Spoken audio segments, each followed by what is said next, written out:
అభ్యర్థి రమేష్ రెడ్డి గిడ్డీశ్వర్ గారిని న్యాయం చేయాలి, గిడ్డీశ్వర్ గారిని న్యాయం చేయాలి, గిడ్డీశ్వర్ గారిని న్యాయం చేయాలి. టీడీపీ అభ్యర్థి రమేష్ రెడ్డిని ఓడిస్తాం, టీడీపీ అభ్యర్థి రమేష్ రెడ్డిని, టీడీపీ అభ్యర్థి రమేష్ రెడ్డిని, టీడీపీ అభ్యర్థి రమేష్ రెడ్డిని గిడ్డీశ్వర్ గారిని గిడ్డీశ్వర్ గారిని న్యాయం చేయాలి, చేయాలి, గిడ్డీశ్వర్ గారిని న్యాయం చేయాలి, చేయాలి.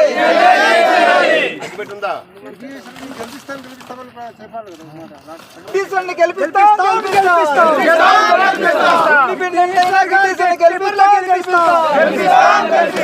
ఇండిపెండెంట్ క్యాండిడేట్ గా గిడ్డీశ్వర్ గారు గెలుస్తుంది, గెలుస్తుంది.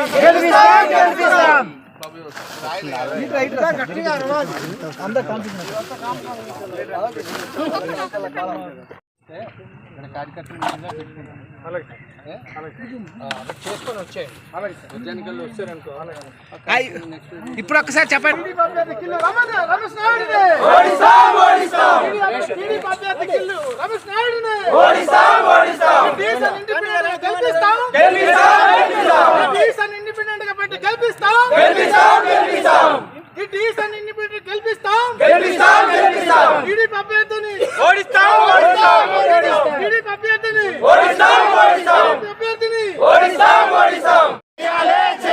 గిడ్డీశ్వర్ గారిని న్యాయం చేయాలి,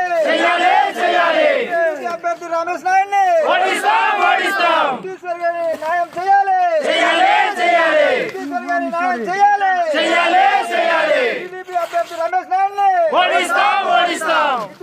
గిడ్డీశ్వర్ గారిని న్యాయం చేయాలి, గిడ్డీశ్వర్ గారిని గెలిపి. నేను చింతపల్లి టీడీపీ మండల అధ్యక్షుడిని. అయితే 2019 నుండి ఈ రోజునప్పటికి కూడా 2024లో పాడేరు నియోజకవర్గంలో ఉన్నటువంటి గిడ్డీశ్వరి ఆధ్వర్యంలో జరుగుతున్నటువంటి కార్యక్రమాలు అన్నీ కూడా పల్లెల్లో ఇంటింటికి మన మండల స్థాయి నుంచి అనేక కార్యక్రమాలు మన యొక్క పార్టీ ఆదేశించింది. ఆ రోజు నుండి మన వెంట ఉంటూ ప్రజల వెంట ఉంటూ ఎవ్వరికి ఏ కష్టం వచ్చినా ఆదుకుంటూ జెండా మోసి రాత్రి అనగా పగలనగా వర్షాలతోని అంతా చేసుకున్నటువంటి ఈరోజు గిడ్డీశ్వరి మేడం గారు మాకు అండగా ఉంటూ ఇప్పటిదాకా కాపలు కాస్తూ 2024లో ఆశించిన వ్యక్తి. ఏమండి ఇప్పుడే చెప్తాం, ఆశావాహనుల్లో ఎవరు కూడా మేము కాదనం. కానీ ఈరోజు ప్రకటించినటువంటి మన కిల్లో రమేష్ నాయుడు గారు మాతో ఏదైనా కార్యక్రమంకి వచ్చాడండి? ఏ రోజైనా మీ యొక్క పేపర్ ప్రకటనలో కానీ ప్రెస్ మీట్లో కానీ లేకపోతే మేమే చేసే ఆ రోజు నుండి గౌరవ సభ మొదలెట్టుకొని ఇదేం కర్మ బాధుడే బాధుడు, అలాగే మన రాష్ట్రానికి ఇదేం కర్మలో భాగంగా తర్వాత ఈరోజు చేస్తున్న సంకరవం, ఇవన్నీ కార్యక్రమంలో ఏ రోజు అయినా ఏ పేపర్ ప్రకటనలో లేకపోతే పని చేశారండి? ఏ రకంగా ఆలోచన చేసి ఆయనకి ఈరోజు ఈ యొక్క టీడీపీ టికెట్ ప్రకటించారన్నది నేను సభాముఖంగా అడుగుతున్నానండి. Yeah.